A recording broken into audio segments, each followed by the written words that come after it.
Gold was never just a metal. People have trusted it for thousands of years. Empires measured their power by it. In times of crisis, people reached for it first, and at the same time it stood silently through the darkest moments of human history. In the chaos that followed the Second World War, however, more gold disappeared than perhaps at any other time in history. Wealth belonging to governments, central banks, occupied nations, and ordinary people flowed into vaults that never appeared in official records. The military victors of the war were clear. But behind the scenes, in the shadows of finance and diplomacy, the real winners were often those who could move wealth without leaving a trace. This story is about how gold was stolen, how it changed hands, how it was laundered, and why some of it has still never been found. To understand this, we need to go back a little. At the beginning of the 20th century, gold was money itself. The value of paper currency only made sense because of the gold behind it. For central banks, gold meant security. For states, credibility. For individuals, a final refuge in an uncertain world. As the likelihood of war in Europe grew stronger in the late 1930s, some governments sensed the danger ahead. Quietly, without creating panic, they began moving their gold reserves abroad. The Netherlands sent more than 120 tons of gold to Britain, Canada, and the United States. Belgium transferred hundreds of tons of gold to places it believed would be safe. But when Nazi armies advanced in 1940, most of these precautions proved insufficient. In occupied countries, one of the first targets was gold reserves, because gold was not just loot, it was the fuel of war. Nazi Germany used the gold it seized to purchase weapons, raw materials, and logistics. Neutral countries, especially Switzerland, played a critical role in this process. Banks often did not ask where the gold came from. One of the most striking examples was Belgian gold.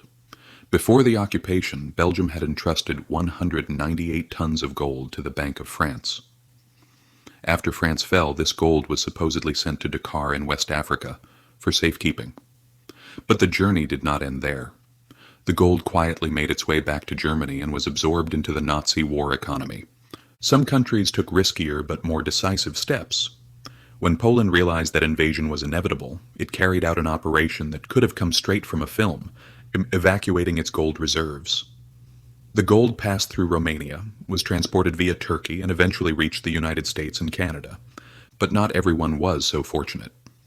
Large quantities of gold left behind in occupied territories fell into Nazi hands. Much of it was melted down, reshaped, and stripped of all identifying marks. Gold became an anonymous instrument, no longer traceable to its original owner. At the same time, a similar picture was emerging in Asia. The Japanese Empire systematically seized gold, silver, precious stones, and cultural treasures in the territories it occupied. In China, Southeast Asia, and the Philippines, some of this wealth later became known in postwar accounts as Golden Lily. There are strong indications that a significant portion of these assets, especially in the Philippines, was hidden in secret tunnels and underground vaults, but not all of it was ever found. Here too, the line between military conquest and organized crime had almost completely disappeared. By 1945, it was clear that the war was lost. Both Germany and Japan tried to hide what wealth remained. The Allies captured some major caches. The U.S. Army's Monuments, Fine Arts, and Archives program uncovered not only stolen artworks, but also massive quantities of gold hidden in salt mines. In the Merkers salt mine in Germany alone, more than 100 tons of gold were found. But these discoveries were not an ending, only an interlude. What was recovered did not account for everything that had gone missing. The largest share had already been absorbed into the system before the war even ended, and this is where the story shifts. The war was officially over, but the accounts were not settled. Europe lay in ruins, borders were shifting, and the Cold War was quietly taking shape. This uncertainty created the perfect environment for unrecorded wealth. The Tripartite Gold Commission, established in 1946, attempted to return recovered gold to its rightful owners and processed around 336 tons over the years. On paper, this looked like success, but in reality it represented only a small fraction of the gold believed to have been lost during the war. The rest remained silent. Its whereabouts were unknown, or known, but never spoken aloud. During this period, the role of neutral countries became a subject of growing controversy. Banks in Switzerland, above all, had purchased large quantities of gold from Nazi Germany during the war. For years, these transactions were largely ignored, but investigations in the 1990s revealed that much of this gold was known to be stolen. Similar allegations emerged involving banks in Portugal, Spain, Sweden, and Turkey.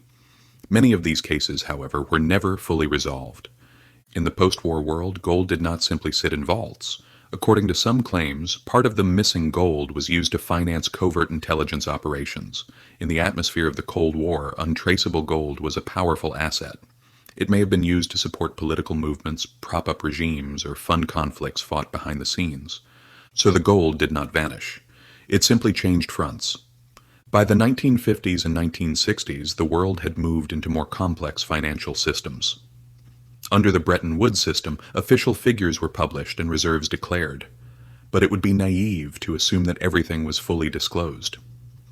Countries like the United States and the United Kingdom incorporated large quantities of wartime gold into their reserves.